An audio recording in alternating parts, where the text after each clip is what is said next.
স্বাগত দেখছেন সকালের বাংলাদেশ। আমি মাসুম রাব্বি সাথে আছি, আমার সাথে আছেন আমি আছি রুনিয়ার সাথে। এবং আজকে আপনাদেরকে জানিয়ে দিই যে আজকে হচ্ছে বিশ্ব ম্যানগ্রোভ দিবস। এবং বিশ্ব ম্যানগ্রোভ দিবস এই বিষয়টা নিয়ে আলোচনা করবার জন্য আমাদের স্টুডিওতে এই মুহূর্তে দুজন চমৎকার অতিথি আছেন। তাদের মধ্যে প্রথমে পরিচয় করিয়ে দিয়েছি মোহাম্মদ আমির হোসেন চৌধুরী, প্রধান বন সংরক্ষক। এবং তারপর যিনি আছেন তিনি হচ্ছেন কাজী এমদাদুল হক, সিনিয়র ডিরেক্টর কৌশলগত পরিকল্পনা ও প্রধান, জলবায়ু কর্মসূচি ফ্রেন্ডশিপ। আপনাদের সকলকে শুভ সকাল। দুজনকে শুভ সকাল।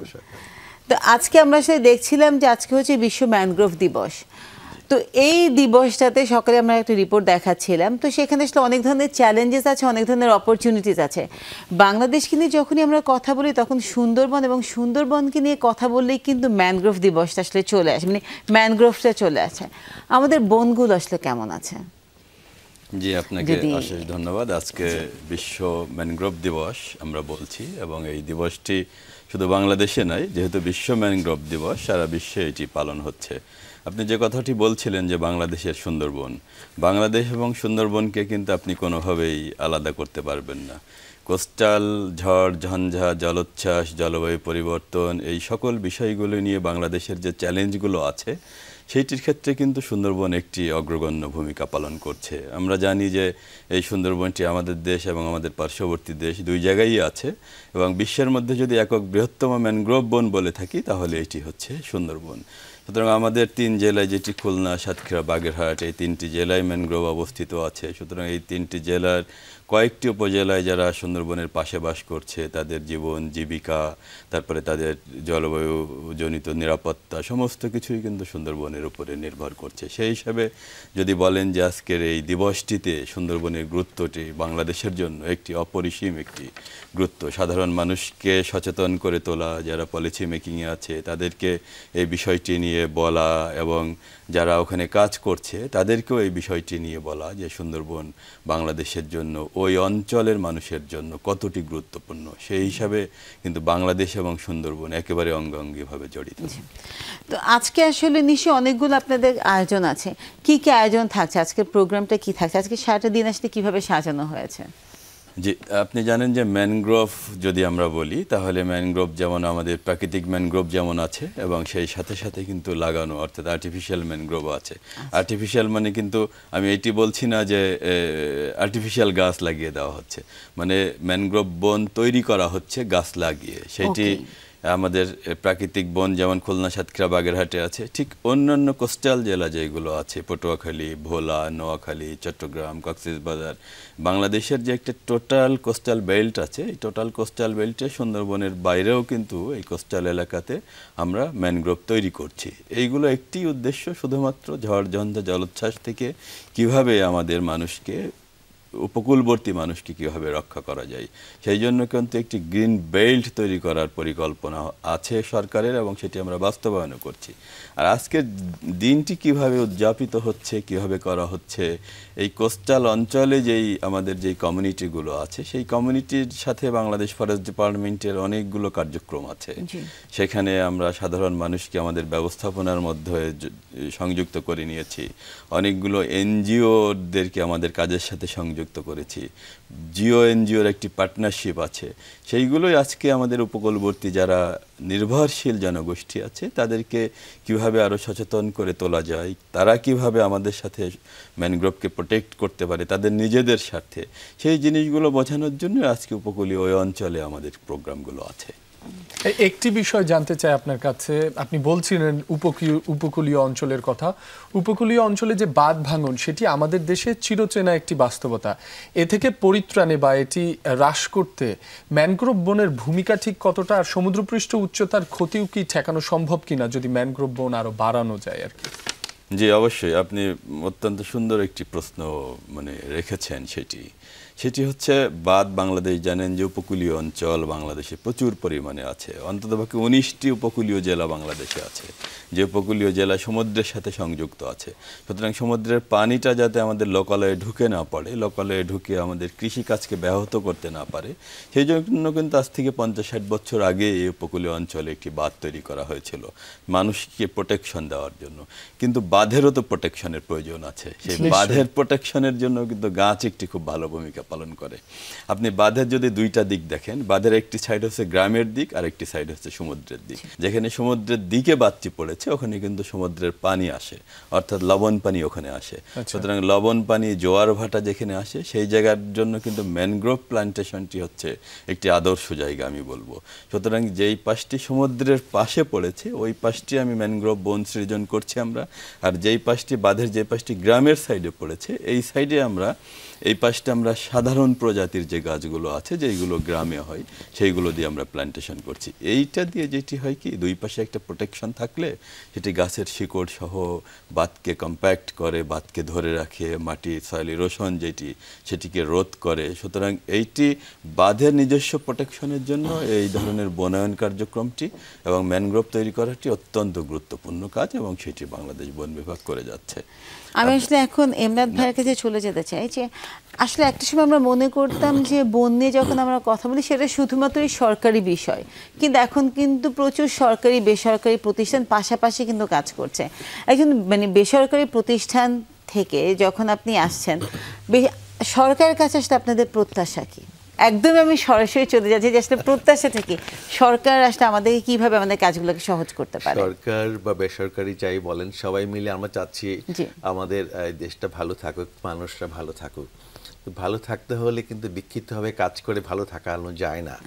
সেই জন্য আমরা আমাদের যতটুকু সাধ্য আছে, এনজিওরা কাজ করছে কোন জায়গাটায়, সেই জায়গাটা হচ্ছে যে জায়গাটা একটু বিচ্ছিন্ন, একটু পকেট এরিয়া রয়েছে, বা যে জায়গাটা আমাদের সরকারের সাথে সমন্বয় দরকার আছে, সরকারের কাছে হাত বাড়ানো দরকার আছে। তা আমরা এই কাজটা করতে গিয়ে আমাদের কিছু কারিগরি সহায়তা দরকার হয়। সেই কারিগরি সহায়তার জন্য সরকারের, বিশেষ করে বন বিভাগের কথা যদি বলেন, সেই বন বিভাগে অনেক প্রশিক্ষিত, অনেক দক্ষ লোকজন সেখানে আছেন। তারা তাদের এই দক্ষতাকে, তাদের যে জ্ঞান, তাদের ধারণাগুলোকে আমাদের সাথে শেয়ার করলে আমাদের কাজটা আরও ভালো হয়। সবচেয়ে বড় কথা হচ্ছে এনজিওরা যে উন্নয়ন বা সেবামূলক কাজগুলো করছে, মানুষগুলো যদি টিকে না থাকে তাহলে এই উন্নয়ন সেবা কোথায় যাবে? ভেস্তে যাবে। তো টিকে থাকার জন্য উপকূলীয় অঞ্চল যদি বলেন, বাঁধ যদি ভেঙে যায়, মানুষ যদি লবণাক্ততায় পড়ে যায়, মানুষ যদি ঘূর্ণিঝড়ে বিধ্বস্ত হয়, তখন তো তাহলে এই যে যুগের পর যুগ আমরা কাজ করে যাচ্ছি সেটার ফলাফল আবার শূন্যতে চলে আসে। এই শূন্য থেকে রক্ষা করার জন্য, শূন্যকে সংখ্যায় নেওয়ার জন্য সরকার বেসরকারি মিলে একটাই আমাদের দেশ, একটাই আমাদের ভূমি, আমাদের রক্ষা করতে হবে। আবারও একটু আপনার কাছে আসতে চাই আমির হোসেন চৌধুরী।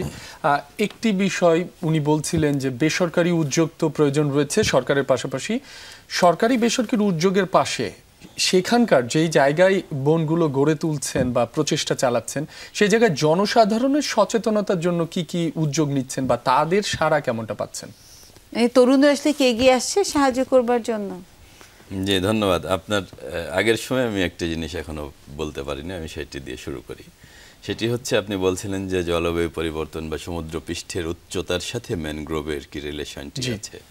আপনি দেখেন যখনই কোনো একটি নতুন জায়গায় চর জেগে ওঠে সমুদ্রের পাশে, আপনি নোয়াখালীতে দেখেন, ভোলাতে দেখেন, তখনই কিন্তু আমরা ওখানে ম্যানগ্রোভ বনায়ন তৈরি করছি। ম্যানগ্রোভ বনায়নের একটি বড় গুরুত্ব হচ্ছে বা একটি বড় উপকার হচ্ছে, এই গাছটি লাগানোর পরে গাছটি যখন বড় হয় তখন এই যে সেডিমেন্ট যেইগুলো আসে সেই সেডিমেন্টগুলো এই গাছের সাথে ধাক্কা লেগে লেগে ওখানে আস্তে আস্তে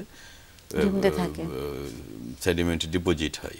ডিপোজিট হলে ওই ভূমির উচ্চতা আস্তে আস্তে বাড়ে। আমরা যে সমুদ্র পৃষ্ঠের উচ্চতা বাড়ছে, সমুদ্র পৃষ্ঠের উচ্চতা বাড়লে আসলে আশঙ্কা থাকে যে পানিটি, লবণ পানিটি গ্রামের মধ্যে বা দেশের মধ্যে ঢুকে যাবে। তাহলে এই ম্যানগ্রোভ লাগালে যে এটি আস্তে আস্তে ভূমি উঁচু হচ্ছে, এটি কিন্তু একটি অ্যাডাপ্টেশন। সুতরাং এই উপকারটি ম্যানগ্রোভ ফরেস্ট আমাদেরকে করছে। আর আপনি যেটা বলছিলেন যে সাধারণ মানুষকে কিভাবে আমরা ওখানে সম্পৃক্ত করছি, সচেতনতা সৃষ্টি করছি, বেসরকারি এবং সরকারি উদ্যোগকে কিভাবে করার জন্য। সরকার কিন্তু অনেক আগে থেকেই এই ম্যানগ্রোভ কার্যক্রম বাংলাদেশে এটি পরিচালনা করছে এবং ফরেস্ট ডিপার্টমেন্ট এই ক্ষেত্রে আমি বলবো যে পায়োনিয়ার। ইভেন ওয়ার্ল্ডের ক্ষেত্রেও আপনি যদি ম্যানগ্রোভ প্ল্যান্টেশন বলেন, যেটি আমি আর্টিফিশিয়াল প্ল্যান্টেশনের কথা বলছিলাম, সেটি কিন্তু বাংলাদেশ একেবারে পায়োনিয়ার। এটি বাংলাদেশ দৃষ্টান্ত স্থাপন করেছে বিশ্বে আমি বলবো। কিন্তু সরকারি জায়গা ছাড়াও সরকারি জায়গার বাইরে অনেক বেসরকারি প্রাইভেট খাস ল্যান্ড রয়ে গিয়েছে। সেই সব জায়গায় কিন্তু যারা এনজিও আছে তাদেরকে কিন্তু ইন্টারভেনশন করার অনেক ভালো ভালো সুযোগ আছে। এবং রিসেন্টলি আমরা বলবো যে বেশ কয়েকটা এনজিও এগিয়ে এসেছে এবং আমাদের সরকারি জায়গার বাইরেও কিন্তু তারা কাজ করছে। আপনি জানেন যে এনজিওদের সাধারণ মানুষের সাথে, কমিউনিটি পিপলের সাথে কাজ করার একটি খুব ভালো অভিজ্ঞতা তাদের আছে, দীর্ঘদিনের ট্রাস্টের একটা জায়গা আছে। সুতরাং সেই জায়গাগুলো কিন্তু as a government agency, forest department, সেই জায়গাগুলো এনজিওর ওই জায়গাগুলোকে আমরা একসাথে কাজ করার চেষ্টা করছি। যে কমিউনিটির সাথে এনজিওর যে ট্রাস্টের জায়গাটি আছে, সেই জায়গাটি যদি আমরা একটা ট্রাইপার্টেট ভালো জায়গায় পৌঁছাতে পারি, জিও, এনজিও এবং কমিউনিটি, তাহলে ম্যানগ্রোভ বনটি আবার ধ্বংস হয়ে যাওয়ার কিছু কিছু জায়গায় আশঙ্কা থাকে। যেমন ধরেন একটি গ্রামের মধ্যে বা গ্রামের কাছাকাছি নদীর পাড়ে আছে, আমরা গাছ লাগিয়ে দিয়ে আসলাম বা কোনো এনজিও গাছ লাগিয়ে দিয়ে আসলো, ম্যানগ্রোভ গাছই লাগিয়ে দিয়ে আসলো, সেটি কিন্তু আবার গ্রামের মানুষ ধরেন মাছ ধরা বা অন্যান্য বিভিন্ন কারণে হয়তো ধ্বংস করে দিতে পারে। সুতরাং এই জায়গায় কিন্তু কমিউনিটির সাথে জিও, এনজিও এবং কমিউনিটির পার্টনারশিপটা অত্যন্ত গুরুত্বপূর্ণ। সুতরাং সেই জায়গাটি আমরা কাজ করার চেষ্টা করছি এখন কমিউনিটিকে নিয়ে, যে ম্যানগ্রোভটি আমি করলাম, সৃজন করলাম, সেটি যদি রাখা যায় এটি কিন্তু ইন দ্য লং রান কমিউনিটির জন্যই উপকার। কারণ ম্যানগ্রোভ থাকলে আপনি জানেন যে মাছের প্রোডাকশন বৃদ্ধি পায়, ম্যানগ্রোভ থাকলে ঝড় ঝঞ্ঝা জলোচ্ছ্বাস থেকে সে রক্ষা পায়। এই জিনিসগুলো যদি তাকে আমি বুঝিয়ে দিতে পারি, তাহলে আমাকে ওখানে গিয়ে আর পাহারা দেওয়া লাগবে না। সেই তার নিজের উপকারের জন্য পাহারা দিয়ে এই ম্যানগ্রোভ ফরেস্টটাকে বা ফরেস্ট ডিপার্টমেন্ট বা এনজিও যেই এটি তৈরি করুক না কেন, এই কমিউনিটি এটি পাহারা দিয়ে এটি সার্ভাইভ করাবে এবং এই বাগানটিকে, এই বনটিকে সে রক্ষা করবে। সৃষ্টি করার সাথে সাথে বনায়ন, সেটি সংরক্ষণ হয়ে যাবে, একসাথে দুটো হয়ে যাচ্ছে। যেহেতু মানে আমরা বুঝতেই পারছি যে এটাকে আসলে সংরক্ষণ করাটাও দরকার এবং মানুষজনকে এটা জানানো দরকার। এই জানানোর জন্য এইটা ডেসিমিনেট আসলে কিভাবে আপনারা করছেন?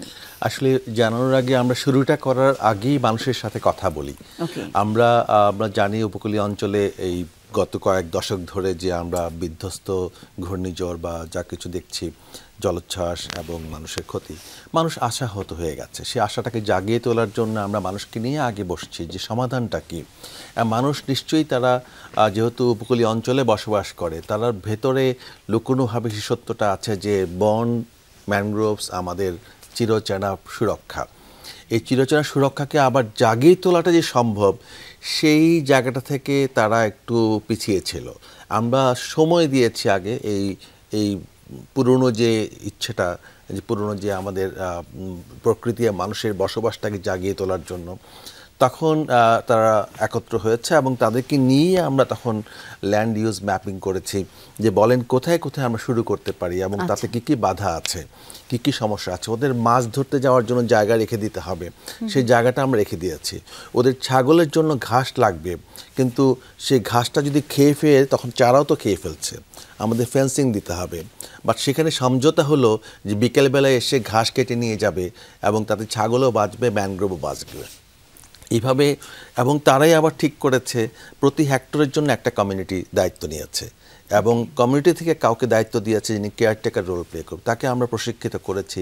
ম্যানগ্রোভ কী, কেন, কীভাবে যেমন করে শিখিয়েছি, ঠিক একইভাবে তাদের বিকল্প আয়ের সংস্থানের জন্য হতে পারে সেই প্রশিক্ষণ দেওয়া আছে।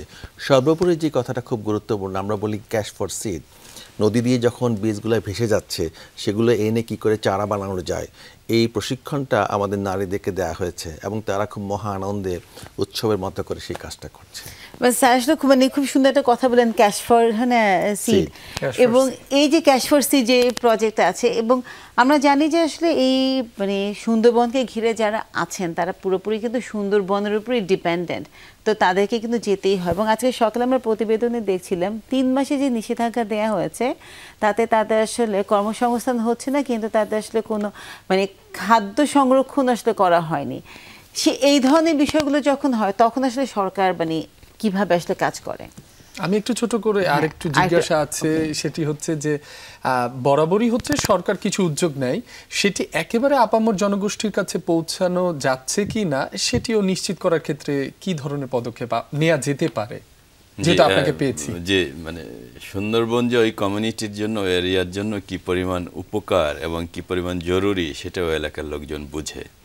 আপনি দেখেন যে সুন্দরবনের নিষেধাজ্ঞাটা কিন্তু খুব বেশি দিন হয়নি, মানে আমরা 3-4 বছর আগে এই নিষেধাজ্ঞাটা শুরু করেছি।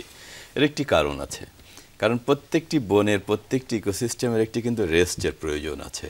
কারণ প্রতিদিন একটা বনের উপরে মানুষ যাচ্ছে, প্রতিদিন ট্যুরিস্ট যাচ্ছে ওখানে, সুতরাং ওর পরে যে প্রেশারটি পড়ছে তার একটি রেস্টের প্রয়োজন আছে। আর রেস্টের প্রয়োজন আছে সুন্দরবনে, আপনি যেমন গাছপালা আছে, ম্যানগ্রোভ যেমন আছে, সেই সাথে সাথে সুন্দরবনে কিন্তু আপনি দেখেন যে আমাদের রয়্যাল বেঙ্গল টাইগার আছে, হরিণ আছে, কুমির আছে, ডলফিন আছে, সুন্দরবনে প্রচুর পরিমাণে মাছ আছে। সুতরাং এই প্রাণীগুলোর কিন্তু ব্রিডিংয়ের প্রয়োজন আছে, তাদের একটি নিঃশব্দতা, নিস্তব্ধতা, একটি তাদের নিজের মতো করে ঘোরাফেরা করার, মানুষ দেখবে না এরকম একটি সময়ও তাদের জন্য প্রয়োজন আছে। সুতরাং সেই বিবেচনায় আমরা দেখেছি জুন, জুলাই, আগস্ট এই 3টি মাস হচ্ছে সুন্দরবনের সবথেকে গাছপালার পাতা বেশি হয়, এবং এই পাতাগুলো হরিণ খেতে পারে, কারণ হরিণের উপরে বাঘ নির্ভরশীল। সুতরাং হরিণ যদি ভালো থাকে ওই সময়টা, বাঘও ওই সময়টি বেশি ভালো থাকে, এবং এই সময়টাকে বলা হয় যে ব্রিডিং সিজন তাদের। সুতরাং এই সার্বিক বিবেচনা করে সুন্দরবনের প্রাণীকুলের কথা বিবেচনা করে আমরা জুন, জুলাই, আগস্ট 3 মাস সুন্দরবনের নিষেধাজ্ঞা দিয়েছি, এবং নিষেধাজ্ঞাটা সকল ধরনের, মাছ ধরা নিষেধ, ওখানে ভ্রমণ নিষেধ, সমস্ত কিছু, মানে এই 3 মাস সুন্দরবনে একেবারে সুন্দরবনের মতো থাকবে, কোনো মানুষ ওখানে ঢুকতে পারবে না, শুধু যারা চাকরি করে তারা বাদে। সুতরাং এই জায়গাটি হওয়ার পরে আমরা দেখলাম যে এখানে কী পরিমাণ জুন, জুলাই, আগস্ট এই 3 মাসে কী পরিমাণ মানুষ অর্থাৎ জেলে যারা আছে তারা সুন্দরবনে ঢুকে মাছ ধরে। আমরা একটা তালিকা তৈরি করলাম, আমাদের সেই রেজিস্ট্রেশনটি করলাম, প্রায় 18,500। আমরা সকালে নিউজেও সেটি আমরা দেখছিলাম। এই তালিকাটি কিন্তু এবং সরকারের একেবারে উচ্চ পর্যায় থেকে সিদ্ধান্ত হয়েছে যে এদেরকে খাদ্য সহায়তা দিতে হবে। এখন শুধু সময়ের বিষয়, সময়টা আমাদের একটু বেশি লেগে যাচ্ছে, এই কারণে এই খাদ্য সহায়তাটা যাবে আবার আমাদের মৎস্য অধিদপ্তরের মাধ্যমে। সুতরাং এই তালিকাটি আমরা মৎস্য অধিদপ্তরকে দিয়েছি, ওনারা এখন যাচাই বাছাই করছে, কারণ ওই অঞ্চলে তো তাদেরও মৎস্যজীবী আছে। সুতরাং আমাদের মৎস্যজীবী অর্থাৎ সুন্দরবনের উপরে নির্ভরশীল মৎস্যজীবী এবং মৎস্য বিভাগের মৎস্যজীবী এটি যাতে ডুপ্লিকেট না হয়, শুধুমাত্র তারা এটি এখন যাচাই বাছাই করছে। আমার বিশ্বাস এই যাচাই বাছাই শেষ হইলেই সুন্দরবনের উপরে নির্ভরশীল যে জেলে আছে 18,500 জেলে তারা খাদ্য সহায়তা পাবে। আরেকটি বিষয় জানতে চাই, আপনি পর্যটকদের কথা বলছিলেন, আমরাও অনেক সময় সেখানে গিয়েছি, পর্যটকদের কি দায়িত্ব রয়েছে সেখানে, কি ভূমিকা রাখতে পারে, তারা কতটুকু সেন্সিবল হতে পারে, সেই বিষয়টি একটু জানতে চাই। যে আপনি জানেন যে সুন্দরবনে এক সময় ছিল মানুষ বলতো যে আমি পিকনিকে যাচ্ছি, কোথায় যাচ্ছি? সুন্দরবনে পিকনিকে যাচ্ছি। আমার মনে হয় যে বিগত কয়েক বছরের মধ্যে মানুষের মাইন্ডসেট এইটুকু আমরা চেঞ্জ করতে পেরেছি যে সুন্দরবনে এখন আর পিকনিকে যায় না, সুন্দরবন বেড়াতে যাই। কিন্তু এখনও সেই বেড়াতে যাওয়ার মধ্যেও হই হুল্লোড় করা, সাউন্ড পলিউশন করা, সেইটি এখনও পর্যন্ত কিছু কিছু রয়ে গিয়েছে। কিন্তু আমরা দেখুন যে বিগত 7-8 বছর ধরেই আমরা একটা জায়গায় আসতে পেরেছি। আগে এক সময় যেত যে শত শত মানুষ একসাথে সুন্দরবনে বেড়াতে যেত, এখন ট্যুরে যায়। আপনি যদি এখন দেখেন যে একটি লঞ্চে সুন্দরবনে 75 জনের বেশি কেউ যেতে পারবে না, এবং এটি যত ট্যুর অপারেটর আছে, এবং এটি কিন্তু একটি প্রাতিষ্ঠানিকরণ হয়েছে, ট্যুর অপারেটর অ্যাসোসিয়েশন হয়েছে, তারাও একটি শিল্পকে, যেহেতু পর্যটন একটি শিল্প এবং সুন্দরবনকে আমরা বলছি যে eco tourism, not mass tourism, so তারাও কিন্তু এগিয়ে এসেছে। তারা কোনোভাবেই তাদের লঞ্চে বাহন যেগুলো আছে ভেসেল 75 জনের বেশি কোনোভাবেই নিচ্ছে না। সুতরাং এই জায়গাগুলো পরিবর্তন আমরা এসেছি, এবং তাদেরও কিন্তু রোলস অ্যান্ড রেসপন্সিবিলিটি রয়েছে যারা ট্যুরিস্ট যাচ্ছে। সুতরাং আপনি জানেন যে সুন্দরবন ম্যানগ্রোভ ফরেস্ট, এখানে নিউ মেটাফোর থাকে। সুতরাং কেউ যদি কোনো পলিথিন থ্রো করে, কেউ যদি কোনো প্লাস্টিক থ্রো করে, এই নিউ মেটাফোরগুলো আটকে যেতে পারে। সুতরাং আমার যেমন নাক দিয়ে শ্বাস নেই, ওই গাছগুলো কিন্তু ওই নিউ মেটাফোর দিয়ে শ্বাস নেই। সুতরাং ওই নিউ মেটাফোরগুলো নষ্ট হয়ে গেলে ওই গাছটি মারা যাবে। এই এডুকেশনটা আমরা এখন ট্যুরিস্টদেরকে কিছু কিছু দিতে পেরেছি, বাট অবশ্যই সময় লাগবে আরও, কারণ আমরা যারা বেড়াতে যাচ্ছি আমরা যতক্ষণ সচেতন না হচ্ছি ততক্ষণ কিন্তু এটি কর্তৃপক্ষের জন্য একেবারেই 100% এনশিওর করা কঠিন। আমাদেরকে সচেতন হতে হবে। অসংখ্য ধন্যবাদ। আসলে আমাদের মানে এই আলাপচারিতা চলতেই থাকবে, কিন্তু আমি জানি আপনার ব্যস্ততা আছে, এবং এই মুহূর্তে এই পুরো আজকের সারাদিনের আয়োজনের মধ্যেও যে আপনি এসেছেন, আমাদেরকে সময় দিয়েছেন, সেই জন্য আমির হোসেন চৌধুরী আপনাকে অসংখ্য অসংখ্য ধন্যবাদ। এবং আশা করি আজকে সারাদিনে যা প্রোগ্রাম আছে আপনাদের, সেখান থেকে সত্যি আমরা একটা ফ্রুটফুল একটা জায়গায় পৌঁছতে পারি। এবং আমাদের হয় না অতিথিরা যারা আসবেন আপনাদের, তারাও সুন্দরবনে ম্যানগ্রোভ যে কত ইম্পর্টেন্ট সেই বিষয়টা নিয়ে আরও আলাপ করবেন এবং সে আলাপ ছড়িয়ে দেবেন। আপনাকে আমরা বিদায় দিচ্ছি, কিন্তু আপনি আমাদের সাথে আছেন। আমাদের আলাপচারিতা চলবে, আমরা একটা ছোট্ট বিরতি নিব, ফিরবো একটু বিরতির পর। ফিরছিগুলোর সাথেই থাকুন। বিরতির পর সকলে বাংলাদেশ, আপনাদের সবাইকে স্বাগত। রুনি আছে, সাথে আছে সাথে মাসুম রাব্বি আছি, আর আমাদের সাথে রয়েছেন একজন অতিথি, কাজী এমদাদুল হক, সিনিয়র ডাইরেক্টর কৌশলগত পরিকল্পনা ও প্রধান, জলবায়ু কর্মসূচি, ফ্রেন্ডশিপ। আপনার কাছে বিরতির আগে এসেছিলাম, এখন একটি বিষয় জানতে চাই। এই যে সরকার বিভিন্ন প্রকল্প হাতে নেয় বন ও পরিবেশ মন্ত্রণালয়ের পক্ষ থেকে, এই প্রকল্পগুলোর জন্য বিভিন্ন সেমিনার হয়, সভা হয় দেশে এবং দেশের বাইরে, সেগুলো ঠিক কতটুকু ইফেক্টিভ হচ্ছে? পাশাপাশি এই যে আমাদের সুন্দরবনে যে 3 মাসের যে নিষেধাজ্ঞা দেওয়া হয়েছে জীবিকা নির্বাহের উপরে, সেটির সঙ্গে সমন্বয় করে তাদের যে এই 3 মাসের যে অন্য সংস্থান, সেটি কতটুকু নিশ্চিত করা যাচ্ছে, বা তারা অনেকটা অপরাধে জড়িয়ে পড়ছে আমাদের প্রতিবেদনে আমরা দেখছিলাম, এগুলো থেকে রোধ করতে, এগুলো হ্রাস করতে কি ধরনের উদ্যোগ প্রয়োজন বা ঘাটতি কি রয়েছে বলে আপনি মনে করেন? আচ্ছা, প্রথম আমি একটু ভিন্নভাবে বলি। বাংলাদেশের যে উপকূলীয় অঞ্চলটা আছে, সে উপকূলীয় অঞ্চলে বর্তমানে প্রায় 53%, তার চেয়ে অনেক বেড়ে গেছে এখন, আর হয়তো এটা আমি আর কিছুদিন আগে, লবণাক্ত ভূমি, ছড়িয়ে পড়েছে, ফসল হচ্ছে না। তো মানুষগুলো খাবে কি? তাই বন নির্ভরতা বাড়ছে। বন নির্ভরতা বাড়লে বনের ক্ষতি যেমন করে হচ্ছে, মানুষের ক্ষতিও হচ্ছে। আপনি ওখানে গেলে দেখবেন যে বাঘ খেকো মানুষ প্রচুর আছে যারা ক্ষতিগ্রস্ত হয়েছে, মারা গেছে। যখন একটা মানুষ বনে যায় তখন কিন্তু তার পরিবার অনিশ্চয়তা থাকে, ফিরে আসবে কি আসবে না, প্রহর গুনতে থাকে। তো দুদিকে এই কঠিন করুণ বাস্তবতা আছে। এবং বনকে, যেটা আমাদের প্রধান বন সংরক্ষক বললেন, যে বনকেও একটা সুরক্ষা দিতে হবে, তাকেও একটা সময় দিতে হবে, ব্রিদিং স্পেস দেওয়া, রাইট। এর মাঝে আমাদের বিকল্প খুঁজতে হবে। তো বিকল্প হিসাবে, এবং আরেকটা বিষয় আমাদেরকে বুঝতে হবে, সেটা হচ্ছে সরকার এবং বেসরকারি যত উদ্যোগ, যত প্রয়াসই আমরা নিচ্ছি না কেন, একটা সময় এসে থমকে দাঁড়াচ্ছে, কারণ জলবায়ু পরিবর্তন এত দ্রুত এবং এত আনপ্রেডিক্টেবল হচ্ছে যে আমরা কল্পনা করাটাই কঠিন হচ্ছে। তার মধ্যে অনেক সুফল, অনেক ভালো খবর আছে। মানুষ জেগে উঠছে, ঘুরে দাঁড়াচ্ছে, মানুষ পরিবর্তনের সাথে সাথে খাপ খাইয়ে নিচ্ছে। আমরা যেটা শুরু করেছি সেটা হচ্ছে ফ্রেন্ডশিপ থেকে, এবং আরও অন্যান্য অর্গানাইজেশনও কাজ করছে। আমরা রিভার ব্যাংক এরিয়াতে আমরা ম্যানগ্রোভ চারা লাগানো শুরু করেছি, গাছ লাগানো শুরু করেছি। গত 7-8 বছরে আমরা প্রায় 300 হেক্টর লাগিয়ে ফেলেছি, আরও প্রায় 1000 খানিক হেক্টরের প্ল্যান করছি যদি আমরা সর্বাত্মক সহযোগিতা পাই। তাতে হচ্ছে কি, মানুষ কিন্তু বন নির্ভরতা খানিকটা হলো কমবে, কারণ তার দরকার মাছ, তার দরকার কাঁকড়া, তার দরকার মধু, তার দরকার পাতা, যেগুলো বাড়ির কাছে যখন সেই বনায়নটা হচ্ছে তখন তাকে সুন্দরবন নির্ভরশীলতা তার থাকছে না, বাড়ির কাছ থেকে সেটা সংগ্রহ করতে পারছে। এই কাজটা আমার কাছে মনে হয় একটা বাংলাদেশের বর্তমান যে বাস্তবতা, এটাকে পাল্টে দিতে পারে। এবং আমরা দেখছি যে মানুষ কিন্তু অতি উৎসাহে তার ঘরের কাছে নদীতে যে রিভার ব্যাংক আছে সেখানে গাছ লাগানোর ব্যাপারে উৎসাহী হচ্ছে, এবং সেই জন্য তারা নিজেদের মধ্যে একটা সমন্বয় তৈরি করছে। এইটা একটা উপায়। কারণ হচ্ছে এছাড়া আমরা একদম শুদ্ধবন নির্ভরশীলতা যদি আরও হ্রাস না করি, তাহলে আরও কতগুলো নীরব ক্ষতি হয়ে যাচ্ছে। সেই নীরব ক্ষতিগুলোকে আমরা ঠেকাতে পারবো না। এই যে নীরব ক্ষতির কথা যখন আমরা বলছিলাম, তখন আমরা জানি যে আসলে যখনই আমরা জলবায়ু পরিবর্তন এবং তার ক্ষয়ক্ষতি নিয়ে কথা বলি, তখন বাংলাদেশ কিন্তু সেই তালিকায় একটা অন্যতম দেশ।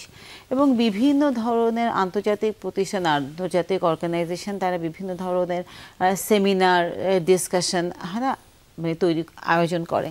আপনার অনেকগুলোতে যাওয়ার তো হয়েছে। এই যে আমরা যেটা করছি, এটা ভেরি একটা লোকাল বিষয়, যে ম্যানগ্রোভ ফরেস্টিং, আর্টিফিশিয়ালি ম্যানগ্রোভ ফরেস্ট যেটা আমরা করছি, এই ধরনের এক্সাম্পলগুলো যখন আপনারা তুলে ধরেন বিশ্ব মানচিত্রে, আসলে আমরা বাংলাদেশটা কি রোল মডেল হিসেবে তারা দেখে, যে ক্লাইমেট অ্যাডাপ্টেশনে বাংলাদেশ হচ্ছে একটা রোল মডেল? অফকোর্স, সেটাই কারণে যে আপনি বিশ্বের বিভিন্ন প্রান্তে যখন এই জাতীয় উদ্যোগগুলো দেখছেন, সেগুলো থেকে জনগণ একটু বিচ্ছিন্ন আছেন।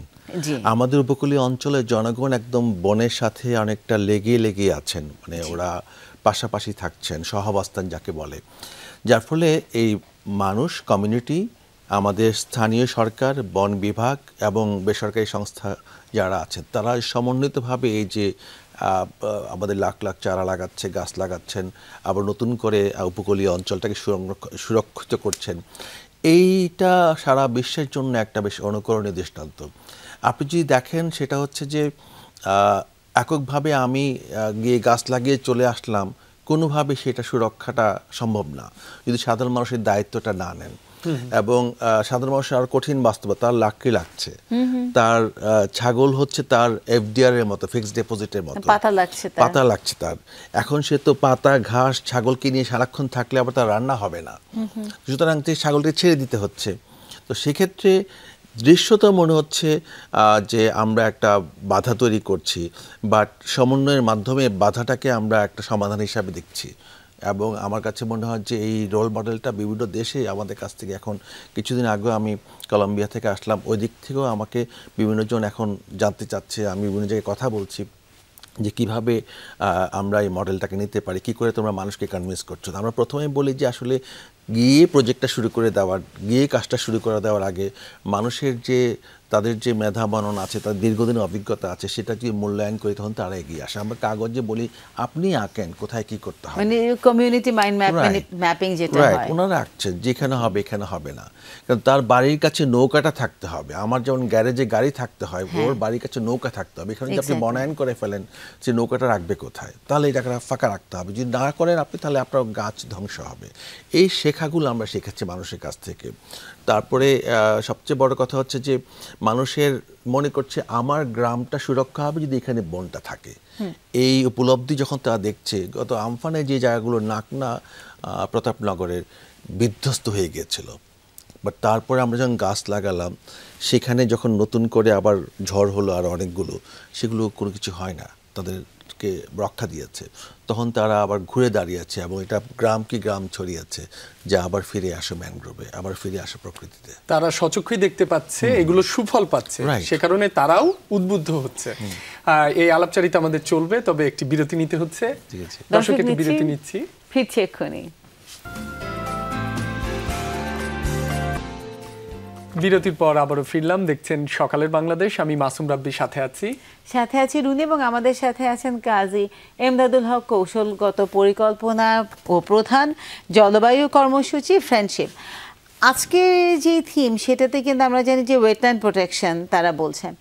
তো আমরা যদি একদমই আমাদের সাউথে চলে যাই, সেখানে আমরা দক্ষিণাঞ্চলে যেটা দেখতে পারি, সেখানে হ্যাচারি হচ্ছে, বিকজ কিছুটা লবণাক্ততা ঢুকেছে পানিতে, জমিতে, এবং তার পাশাপাশি কিছু আর্টিফিশিয়ালিও ল্যান্ডগুলোকে লবণাক্ত করা হয়েছে হ্যাচারির জন্য। Hatchery important, shrimp farming important, কিন্তু সেইটা ওই পুরো এলাকার পানিটা, পুরো এলাকাকেই আসলে লবণাক্ত করে ফেলছে। এইটাকে আসলে কীভাবে, মানে হয় না, নিয়ন্ত্রণের মধ্যে আনা যায়? হ্যাঁ, আমাদের 70-80 দশকে যখন লবণাক্ততা আমরা নোটিস করলাম, তখন ম্যানগ্রোভ শ্রিম্প ফার্মিং ছিল একটা অ্যাডাপ্টেশন। বাট কালের আবর্তে এখন এটা হোয়াইট গোল্ড বলে লোকজন, খুব দ্রুত টাকা অর্জন হয়, ধান চালের চেয়ে বেশি হয়ে যাচ্ছে শ্রিম্প ফার্মে।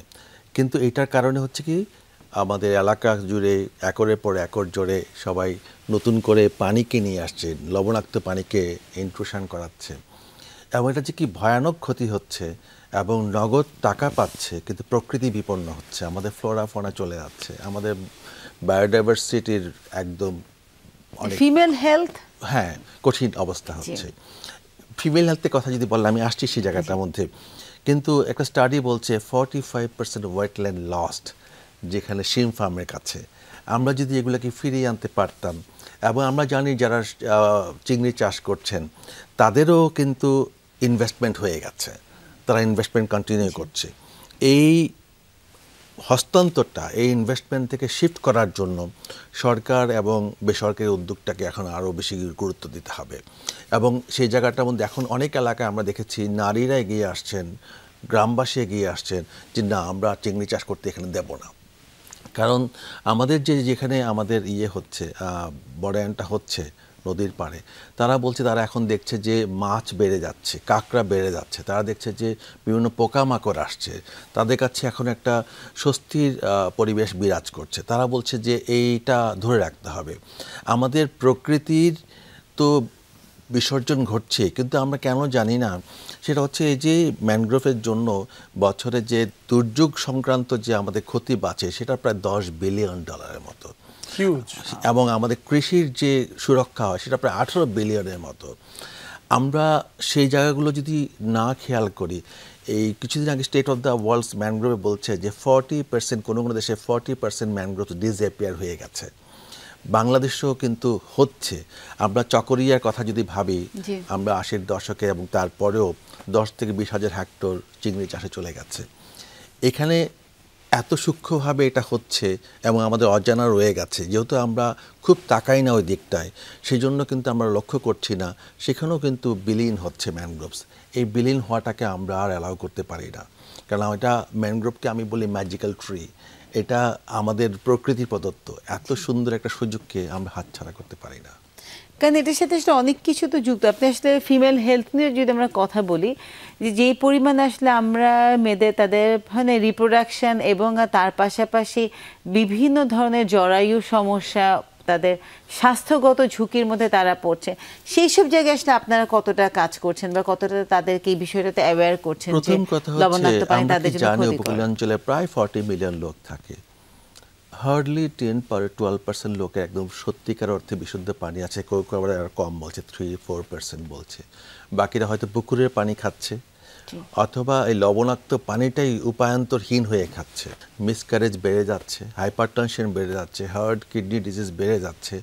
এবং যেহেতু ওনারা মেনে নিচ্ছেন, সেই জন্য এটার আর কোনো যেহেতু উপায় নাই মেনে নেওয়া ছাড়া, নীরবে নিভৃতে কষ্টগুলো, হাহাকারগুলো সেখানে চলছে। কিন্তু এই পানির সুপেয় পানিটাকে আমরা কিন্তু সুযোগ করে দিতে পারতাম যদি আমরা মানব সৃষ্ট এই সমস্যাগুলো তৈরি না করতাম। প্রতাপনগরে বাঁধ ভেঙে অনেক দিন ধরে কিন্তু পানি ছিল প্রতাপনগরের উপরে, এবং তারপরে এখন বাঁধ করা হয়েছে। এখন অনেক জায়গায় কিন্তু ফসল ফলা শুরু হয়েছে। আমরা খুঁজে দেখতে হবে যে কারণটা কী, আর কীভাবে এই মানে সুদিনটা এসছে, এবং সেটাকে কিন্তু এগিয়ে নিতে হবে।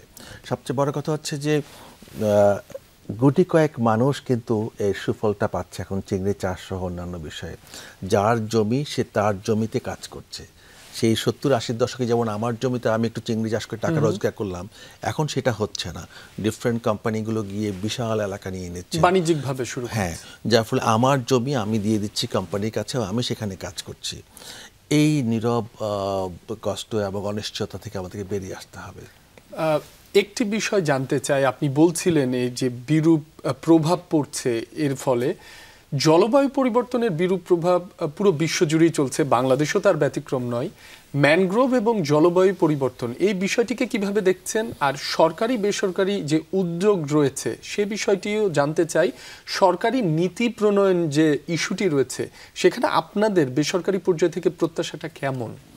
প্রথমত হচ্ছে সরকারের যে এই সুযোগটা, সরকারের পক্ষ থেকে এই সুযোগটা কিন্তু বিস্তৃত হচ্ছে। নীতি প্রণয়নটা খুবই আরও জরুরি, যে কীভাবে বেসরকারি সংস্থাগুলো আরও ভালোভাবে কাজ করতে পারে। ফ্রেন্ডশিপ তার ম্যানগ্রোভ বনায়ন করছে লাক্সেমবার্গ সরকারের সাহায্যে, এবং কনজারভেশন ইন্টারন্যাশনাল থেকে আমরা মাউন্টেন টু ম্যানগ্রোভস একটা কর্মসূচির মাধ্যমে আমরা কাজ করছি। আপনি বেসরকারি উদ্যোগের কথা বললেন, স্ট্যান্ডার্ড চার্টার্ড ব্যাংক সহ আরও কিছু বেসরকারি উদ্যোগে আমরা কাজ করছি। তার মানে এখন একটা মোমেন্টাম তৈরি হয়েছে, এবং সেই মোমেন্টাম শুধু দেশের মধ্যে না, এই ইস্ট হিমালয়ান রিজিয়নটার মধ্যে কিন্তু আমাদের সুরক্ষাটা আনতে হবে। ফ্রেন্ডশিপ মাউন্টেন্স টু ম্যানগ্রোভ কর্মসূচির আওতায় প্রায় 1 বিলিয়ন গাছ লাগানোর কর্মসূচি নিয়েছে ইন্ডিয়া, নেপাল, ভুটান এবং বাংলাদেশ মিলে। এবং সেটা যদি আমাদের সফল হয় 2030 সালের মধ্যে, এই অঞ্চলটা আরেকটা অ্যামাজনের মতো দাবি করতে পারে যে এই অঞ্চলের হ্রাস। আর যেটা বললেন আপনি সরকারি বেসরকারি উদ্যোগ, সেটা হচ্ছে যে এখন সময় এসছে দেয়ালটা ভেঙে যৌথভাবে কাজ করার, এবং দেবো আর নেব, মেলাবো করে আমরা পথ চলা এবং এগিয়ে জি, যাওয়া। তাহলে সরকারি বেসরকারি উদ্যোগে একটি ইতিবাচক পরিবর্তন আসবে, এটি আমাদের প্রত্যাশা। আর এই উদ্যোগ চলমান থাকুক। আপনাকে অসংখ্য ধন্যবাদ আমাদের সঙ্গে সময় দেওয়ার জন্য। এবং আপনাকে জানিয়ে রাখি যে গণমাধ্যম আপনাদের সাথে আছে, যখনই যেই প্রয়োজনে আমাদেরকে আপনারা ডাকবেন, আমরা চলে আসবো একেবারেই পাশে। অনেক ধন্যবাদ, অনেক ধন্যবাদ। তো এই যে দর্শক, ম্যানগ্রোভ লাগানো হচ্ছে, সেই জন্য বলি যে শুধু ভূমিতে মানে হয় না, পানিতে না, বর্ষাকালে বাসার কাছে আসলে গাছ লাগান। যদি বাড়ির সামনে জায়গা না থাকে তাহলে বারান্দাতে হলো 2টো টব অথবা ছাদ বাগান। আজকের মতো এখানেই শেষ করছি। শুভ সকাল।